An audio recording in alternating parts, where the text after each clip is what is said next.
I hope that within this course of the session, we'll get a better understanding or better scenario of how the urban landscapes are there in this currently that are there in the global scenarios. So before starting the presentation, I would like to say all the comments, if there are any questions or any comments or any suggestions, you can kindly drop into the chat box. We will try to answer them after the end of the presentation. So our first thesis project is going to be presented by Larissa Muller, a postgraduate student from Delft University of Technology, located in Delft, Netherlands. The title of the thesis is Permeating Socio-Ecological Walls in Sao Paulo, Brazil, guided by Roberto Rocco or Claudio Forgacci, sorry for the pronunciation, under the theme of urban landscape.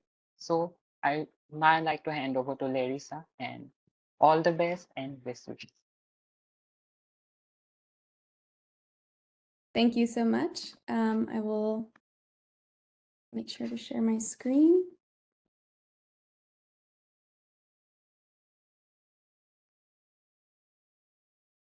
Oh, wait. Yeah.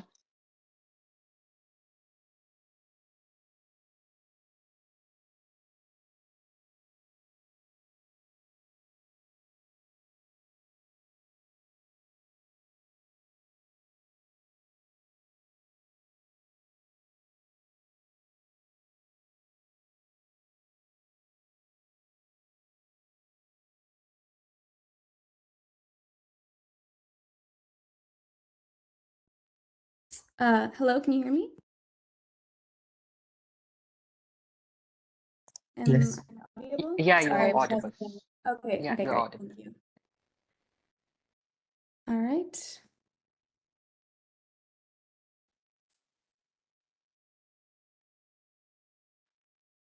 So thank you for this opportunity, and good morning or good afternoon to everyone. My name is Larissa Muller, and I will be presenting my graduate thesis titled Permeating Socioecological Walls, Addressing the Multidimensional Inequality of São Paulo Through Environmental Justice. So this thesis was part of the Urbanism Master's program at TU Delft in the Netherlands, but is focused within the context of the metropolitan region of São Paulo in Brazil's southeastern region. The topic of this research is a bit complex, but it stems from these three lenses of the problem field, which can be broken down into the unequal growth of the region that had led to São Paulo's nickname as the City of Walls. The second lens being increasing environmental pressures that have arisen from climate change. And the third lens is the exploitative practices of critical ecological systems, where at the intersection of these three lenses results in extreme and multidimensional inequality for the marginalized communities of the metropolitan region. So just to break this down quickly, the first lens of this complex problem field is centered around the effects of a rapid and largely unplanned urban growth of the metropolitan region that had led to the city's now popularized nickname as the City of Walls, which primarily poses São Paulo as an unequal city with a very deeply segregated urban fabric. Nowadays, the marginalized communities within the metropolitan region face extreme socioeconomic inequality, living in and with a variety of different vulnerable conditions. Most of these communities, as showcased on this figure, reside on the urban periphery, segregated from the urban services provided at the city center. The second lens of the problem field introduces the increasing severity of environmental disasters and risks that disproportionately affect the marginalized communities of the metropolitan region. So the intensification of environmental risks such as flooding disasters, landslide events, and the pollution of vital water infrastructures have largely been due to pressures from climate change that, for example, have increased periods of rainfall over the years, as well as the patterns of urban displacement, as a lot of these low-income communities were forced to settle in high-risk zones on the urban periphery. And the combination of these two forces have led to a very environmentally unstable region, with various accounts of low-income communities experiencing destruction and fatalities from these disasters. The third and final lens of the problem field is centered around the exploitative practices of critical ecological systems. So more specifically, the patterns of mismanagement of forest systems and water resources by Brazilian stakeholders that have led São Paulo to experience in the past as well as in the present day a lot of challenges connected to water scarcity and deforestation. The effects of climate change and the mismanagement of these water resources continue to amplify the unequal nature of the urban landscape, leaving communities in the urban periphery with a lack of adequate water. In addition, despite the importance of forests for ecological stabilization, forests within the metropolitan region have been declining at a steeping rate, largely due to illegal logging practices, lack of sufficient governance, as well as unchecked urban or agricultural expansion. These patterns of deforestation and water exploitation continue to magnify the environmental and socioeconomic risks that specific populations within the metropolitan region face. So therefore, at the intersection of these three lenses results again in extreme and multidimensional inequality for the marginalized communities in São Paulo, with the overlap of the spatial analysis showing the location of these communities that experience this extreme double exposure to both environmental and socioeconomic vulnerabilities. With this extensive research analysis and this concept of environmental justice in mind, this thesis proposed a spatial strategic vision for the reconfiguration of the metropolitan region of São Paulo through various socio-ecological strategies that focused on restoring the natural systems, promoting a socially inclusive and sustainable urban development, and instilling an adaptive governance system. So the strategic vision is built around these three strategies of the ecological backbone, the equitable access, and adaptive governance. So to explain these strategies further, the first is ecological backbone, which is the foundation that centers around preserving and restoring the natural systems and argues against Brazil's current focus on these hard infrastructural solutions as a response to these environmental risks, and re-advocates for the focus towards nature-based solutions. So this strategy contains a collection of context-related actions that can be implemented in São Paulo. And these strategic actions include the development of ecological connectivity zones through different spatial arrangements of stepping stones between fragmented forest landscapes, the creation of wetland landscapes, the rehabilitation of the Atlantic forest that has been deeply affected by deforestation, the creation of riparian vegetation along water networks to act as a buffer between aquatic and urban zones, and the introduction of more permeable surfaces in dense urbanized environments. So each of these strategic actions, as in this example of the creation of wetland landscapes shown here, were evaluated on a phase timeline as well as assessed via a socioecological assessment tool that was developed in this research based on the conditions of São Paulo that pertain to this larger issue of multidimensional inequality. For example, the creation of wetlands increases the conditions of flood safety, water quality, as well as increases access to water for the populations of the region. So most of these strategic actions within the ecological backbone strategy focuses on improving the ecological vulnerability conditions that populations in São Paulo face.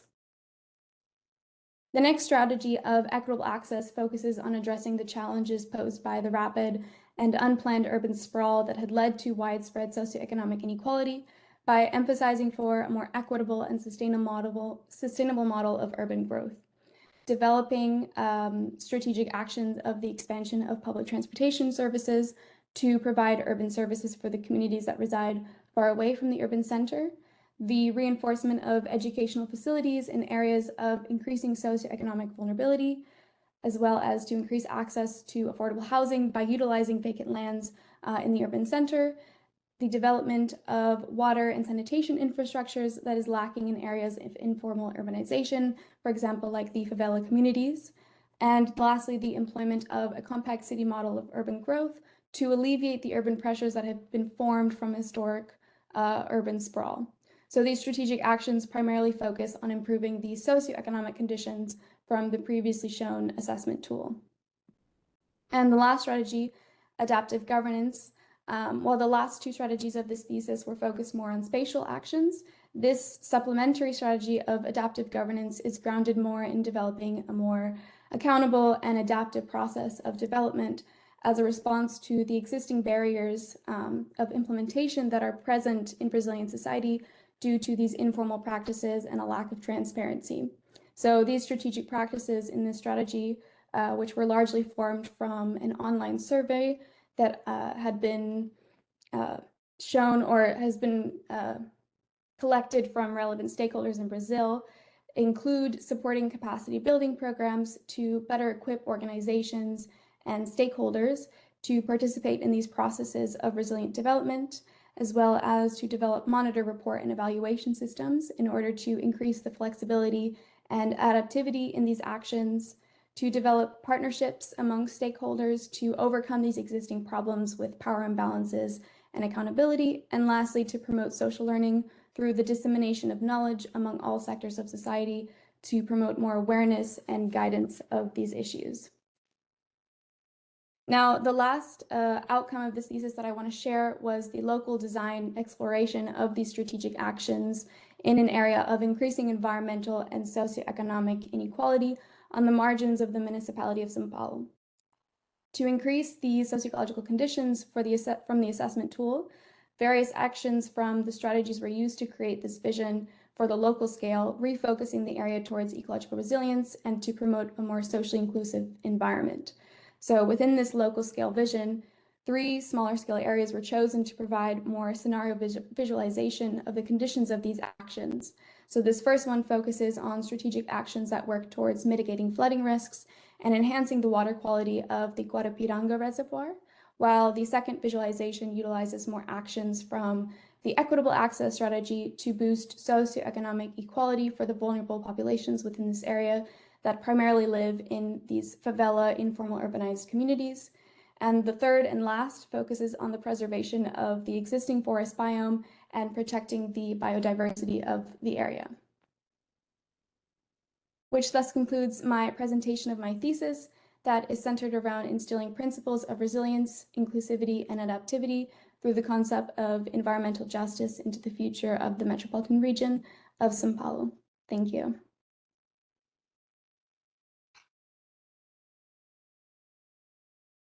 Thank you so much, Larissa. That was a great presentation. Thank you. Should I one by one comment on the 3 members? That's what is required, isn't it?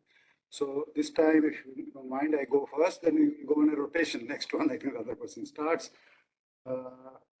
Larissa, congratulations. I think excellent work.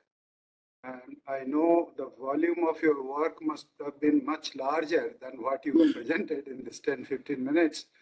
But very well done, putting it in a short time, such a large kind of project of, very important concerns. We being in India face a similar kind of issues as in Sao Paulo and the kind of areas you are talking about.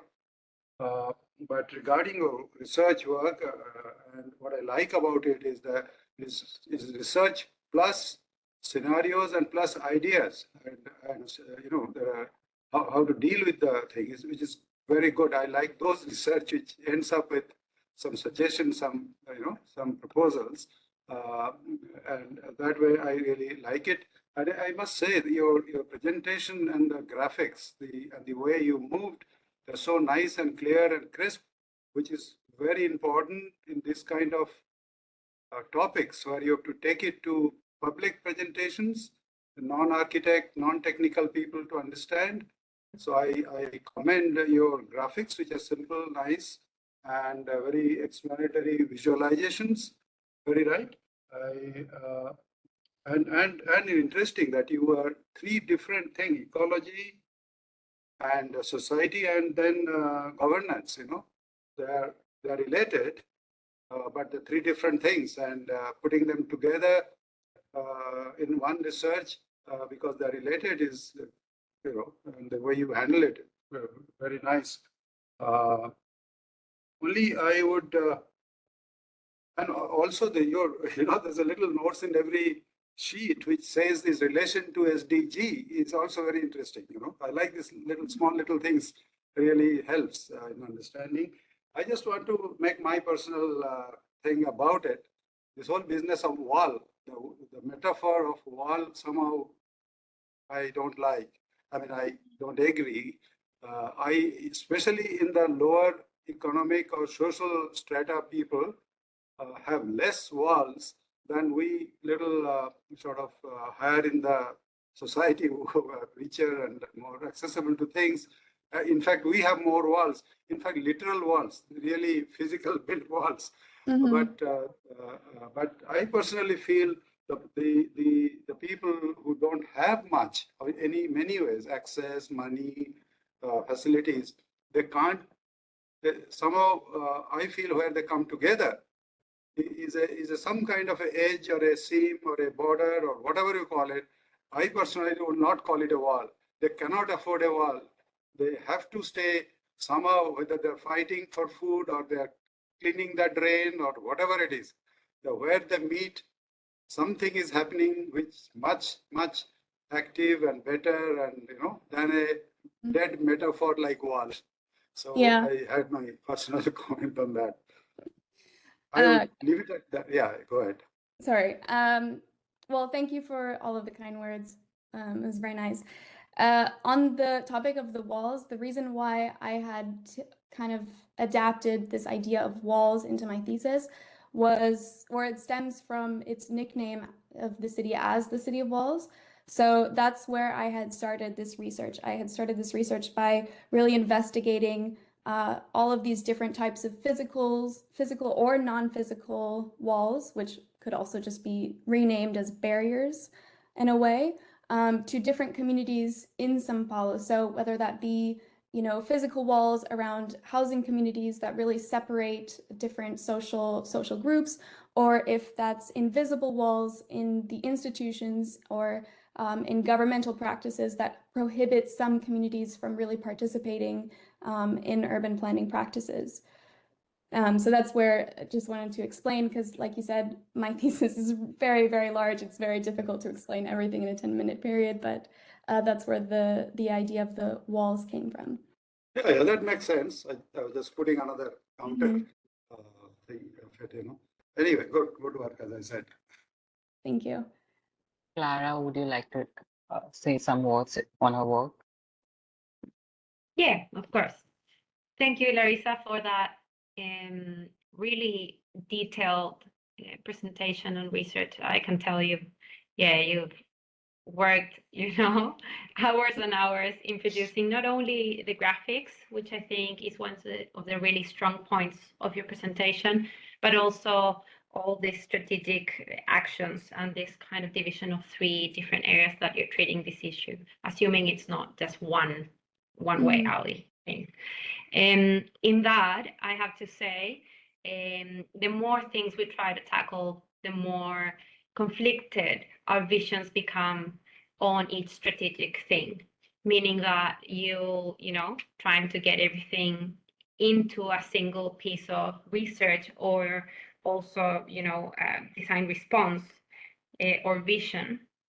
You can kind of get lost into all the different things that you're trying to achieve, and as I would imagine, you're just one person, and I think that's one of the really big challenges of what we do, because we're always tackling problems that are bigger than what a single person can in their lifetime solve, or so I think one of the things that I can see happening with something as your research is finding partners, finding other people who could join into your research and really tackle closely and look closely at each of these different things, taking somehow you the responsibility of really giving a response in all different areas, and becoming a little bit more of a manager of what other people might say, because as you obviously know by now, things in the city take time and require all these different visions to come into place into a single kind of unified, I don't know if response, but response. So yeah, I think you have everything with this research to get that to happen. And the reason why you can be the chief of this research is because you have great graphic way of communicating, and that is super valuable in our profession. And I think it can make your research move from the Netherlands to the United States, to Brazil, to Chile and be relevant in all these different places. And I think that has great potential. And the fact that you're putting your presentation here in this, in this symposium, I would say, and sharing a problem that is particular to Sao Paulo, but it's really, as Ujan was saying, also relevant in India, and I can attest that it's also relevant in Chile. So I think you've got something really relevant and important in your hands. And I think if I could give an advice of some sort, would be to kind of find those partners and see if there are other universities or other graduates or other professionals, or maybe whatever they might be, government agencies, that you can join forces and see where that leads you. Because you have an amazing base. And I guess my final comment is, given that my background is more from research, but also quite focused on design based on research, I just wanted to see more of that vision piece, right? At the end, you had these three different kind of scenarios in which this kind of framework or vision could be implemented. I think the public generally really resonates with well-developed design responses. Design as in, might be a render, a plan, a section, or an isometric view as you had. If you could give more detail to each of those three responses, I think you'll also have in your hands a great piece of communication to get your investigation from where it's now, that's in a great place, into really kind of reaching a broader audience and generating more impact, which I think is what we all kind of want out of a long process of research. Is just really making sure that it's getting to the right people and people are noticing it, are talking about it. So yeah, amazing work, and yeah, best of luck finding those people. Thank you so much. Thank you, Clara. Gary, would you like to say something? Yeah, quickly, because I know we're running out of time. Yeah. Larissa, again, a wonderful work. I saw your presentation during judging it earlier on, but also I can clearly see the Delft approach to urbanism. You're working with Roberto, and I've seen this in a lot of other friends when I was studying there back in the days. Again, it's a very comprehensive story that you're trying to tell in less than 10 minutes, a year of work comprised into 10 minutes. And it's very clear of what you did. And of course, each slide could have another 100 pages of explanation as such, but very well done from the presentation and the graphic perspective. But also from the approach to thesis or the approach to your project as well, because you have a big picture thinking. Your project goes all the way from a regional level understanding of what the city or what the country is facing. And then you're zooming in all the way at the end of the presentation. You showed one case study where you are detailing out one site, and you are looking at how you can integrate all your three strategies into one master plan of one particular site. I understand that it might have been like a 1 or 2 month exercise where you were trying to put all these principles into a specific site. But then again, it's the idea that you have the big picture thinking, you have the big idea, you know what layers you're working with, what systems you're working with, and what your strategies are. And like Clara mentioned, it's not a single person job, right? We are working with the public realm, we are working with so many stakeholders, and you as an urban designer or landscape urbanist, you are setting the big picture, you're setting the principles, and you always bring in the experts when they are needed.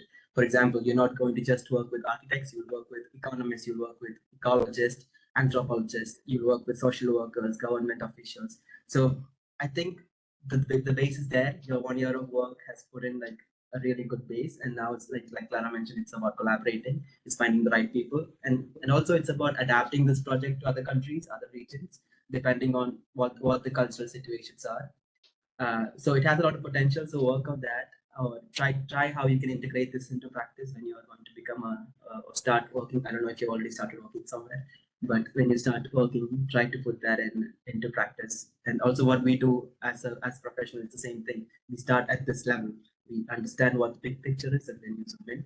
And then one quick question or something that you can pick up on the next project that you apply a similar strategy to is what could be a potential negative trade-off of projects like this, because it's very much culturally integrated. It affects people because walls, like you mentioned, it's a very hard and strong word because they create barriers, they create divisions, right? So obviously in cultural, economic, and natural spheres as well.